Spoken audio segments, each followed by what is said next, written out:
Avec Christophe Castaner, député des Alpes de Haute-Provence, dans la dernière ligne droite de la première étape de ces élections législatives, on a choisi un endroit convivial, comme vous les aimez. C'est le relais des 4 Rennes, juste entre Saint-Même et Dauphin, à côté de Forcalquier et de Man. Christophe Castaner, à quelques heures maintenant du verdict des urnes pour ce premier tour, quel est votre état d'esprit? Vous avez à nouveau labouré le terrain, alors peut-être avec moins de temps qu'auparavant, quand vous l'aviez traversé à la marche, cette circonscription. Mais quel est votre sentiment général, votre impression? Écoutez, vous savez, je déteste l'arrogance de ceux qui sont convaincus qu'eux et je suis convaincu que l'arrogance peut tuer alors que l'humilité jamais. Donc voilà, nous avons fait le travail, nous allons le poursuivre, il reste encore un jour de campagne, mais surtout le travail il est fait depuis 5 ans comme député sortant de cette circonscription où j'ai toujours veillé à ce que mon énergie, mon savoir-faire, mais aussi les réseaux que j'ai pu créer auprès du président de la République et des premiers ministres qui sont succédés soient mis au service de nos départements alpins et des Alpes de Haute-Provence en particulier. Vos responsabilités nationales, multiples, au ministère de l'Intérieur, puis ensuite pour le parti, vous ont peut-être éloigné un petit peu du terrain, c'est ça, où vous avez toujours gardé le contact?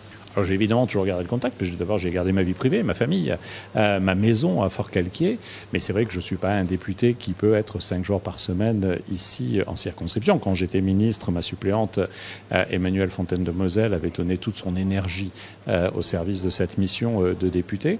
Puis quand je suis redevenu député, j'ai été président du groupe majoritaire de l'Assemblée nationale, et donc c'est vrai que ça m'a pris du temps. Alors j'assume d'être peut-être moins présent physiquement, mais par contre d'avoir une capacité à décoincer des dossiers et à obtenir gain de cause dans les appels à projets et dans les financements nécessaires pour notre territoire ou pour les habitants que peu peuvent avoir. Et donc c'est à la fois cette double dimension. Un député, c'est à la fois quelqu'un qui porte un projet politique, je porte celui d'Emmanuel Macron, mais c'est aussi quelqu'un qui défend son territoire et je pense être celui qui défend le mieux et qui a le mieux défendu ce territoire depuis 5 ans.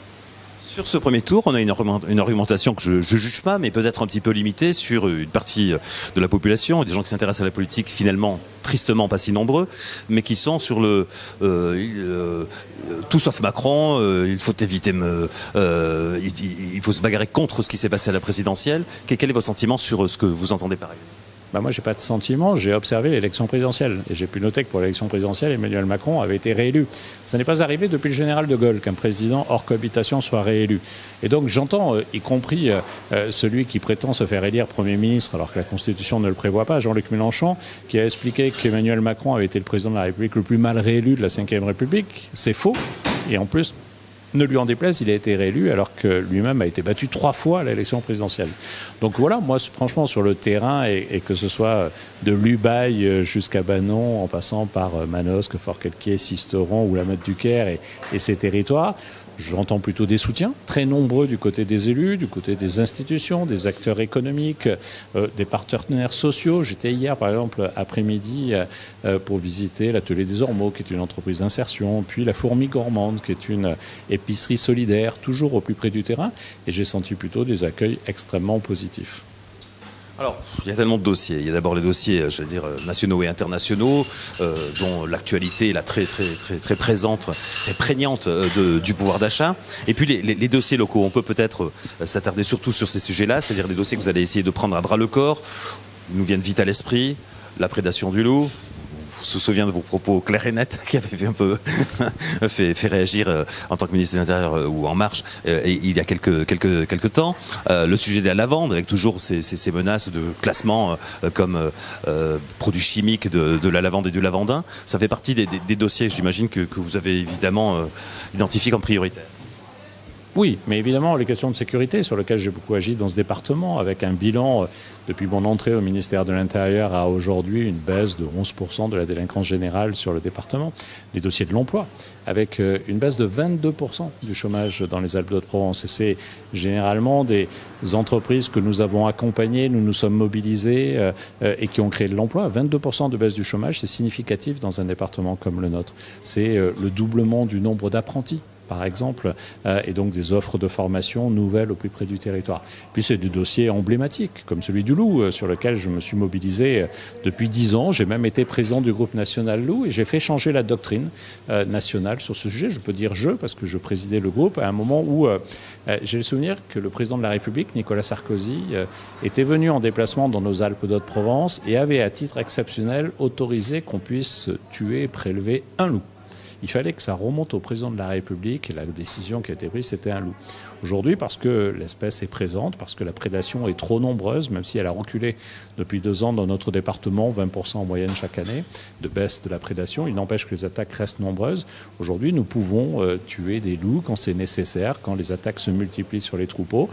Et donc aujourd'hui, c'est plus d'une centaine de loups qui sont prélevés chaque année dans notre pays et plus d'une dizaine dans notre département. La préfète est mobilisée avec ses services. Nous avons recruté des lieutenants de louveterie supplémentaires et donc nous nous donnons les moyens d'agir pour protéger l'élevage. Ceux qui promettent d'éradiquer le loup sont des menteurs, je vous le dis, et donc ce sont des fausses promesses. Mais par contre, je sais aussi la souffrance des éleveurs, donc il faut trouver ce point d'équilibre. On se mobilise. Et puis vous m'avez parlé de la lavande.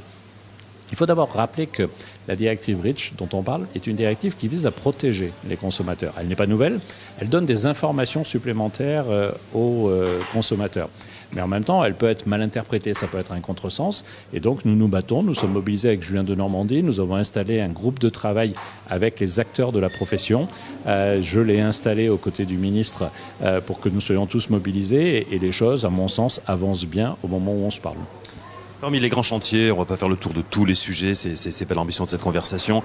Il y a quand même ce sujet prégnant de la sécheresse dans un endroit ici, entre Saint-Même et Dauphin, qui a été paradoxalement inondé il y a 2 ans. On voit bien ces conséquences du réchauffement climatique.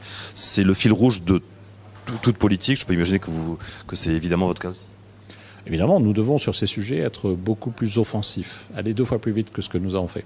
Nous avons baissé les émissions de gaz à effet de serre dans la mandature précédente de près de 11%. C'est significatif, ça ne suffit pas. Nous devons sur ces sujets aller beaucoup plus loin. Et je crois que la position du président de la République, le choix qu'il a fait de nommer... Dans le discours de Marseille. Dans le discours de Marseille, effectivement, mais dans le projet politique que nous portions, le choix qu'il a installé Elisabeth Borne comme première ministre en charge spécifique de ce dossier-là avec 2 ministres fortes, en qualité, mais aussi forte en pouvoir à l'intérieur du gouvernement, qui sont Amélie de Montchalin et Agnès Pannier-Runacher pour travailler sur les questions d'enjeux environnementaux avec les territoires et d'énergie. C'est un choix de faire en sorte que nous puissions planifier nos objectifs. La vraie bonne mesure, c'est celle qui consiste à prendre filière par filière, économie par économie, territoire par territoire, et à se fixer des objectifs. Ça ne dépend pas du national qui arrêterait des grandes lois qui, au fond, ne servent à rien. C'est comment on construit filière par filière, territoire par territoire, des réponses. Nous devons aller 2 fois plus vite si on veut réussir à nous battre contre le réchauffement climatique de la planète. Et la France doit être exemplaire au niveau européen et l'Europe doit être exemplaire au niveau mondial. En tout cas, si encore, vous disant la frustration, évidemment, de ne pas faire le tour de plein d'autres sujets sur lesquels vous auriez plein de choses à dire, mais la première un peu plus politique, les choses ont sacrément évolué. Quand on voit Daniel Spagnou, le maire de Sisteron, auquel on pense parce qu'il est en maison de repos depuis quelques semaines, vous accompagnez dans cette volonté de réélection dans la circonscription de la 2e circonscription du 04. Qui aurait cru ça il y a 10 ans en arrière ? Oui, il y a 10 ans, nous nous opposions. Il y a 5 ans, il était déjà engagé à nos côtés et nous étions engagés ensemble parce qu'au fond, c'est le département des Alpes d'Haute-Provence et les combats pour les Alpes d'Haute-Provence qui ont toujours était essentiel entre nous. Donc si on a pu avoir des accords de politique nationale, je peux vous dire que j'ai toujours pu travailler avec lui quand il était député et j'étais maire de Fort-Quelquier. Il a toujours pu travailler avec moi quand je suis devenu député et qu'il était maire de Sisteron. Et au fond, c'est ce qui me rassemble aujourd'hui avec de très nombreux soutiens. Le président de région. Dont Renaud Muselier, de très nombreux maires qui effectivement ne me soutenaient pas. Et j'ai pu me féliciter de l'élection d'Eliane Bareil à la présidence du département parce que je sais son énergie et elle aussi. Nous nous sommes opposés, entre guillemets, quand nous étions tous les deux à la région. J'étais vice-président de la majorité, elle était conseiller régional d'opposition. Mais dès qu'il s'agissait de défendre un dossier des Alpes d'Haute-Provence, nous étions tous les deux ensemble. L'ultime question, c'est de dire, dans la perspective d'une réélection, le 19 juin prochain, est-ce qu'on va vous retrouver dans des responsabilités nationales ? Est-ce que vous pensez plus à un éventuel souhait de revenir au gouvernement ou plutôt dans vos fonctions encore actuelles ? Il y a quelques jours, quelques semaines, j'ai eu la possibilité de faire un choix, et j'ai fait un choix, celui d'être candidat à nouveau pour la présidence du groupe. Je pense que le combat à la tête du groupe sera important, et c'est là où je serai le plus utile. Donc voilà, j'ai la chance d'avoir pu choisir, et j'ai fait part au président Elisabeth Borne, mais aussi aux parlementaires de la majorité d'aujourd'hui, et ceux qui seront élus dans quelques jours, de ma volonté de les accompagner encore dans les premiers pas pour certains, ou dans la poursuite de notre action. Donc voilà, je souhaite être candidat à la présidence du groupe majoritaire de l'Assemblée nationale. Christophe Castaner, merci beaucoup. Dans cette ambiance, comme je disais, conviviale, on remercie donc ce relais des 4 Rennes, hyper connu dans le secteur de Dauphin, Saint-Même, Forcalquier et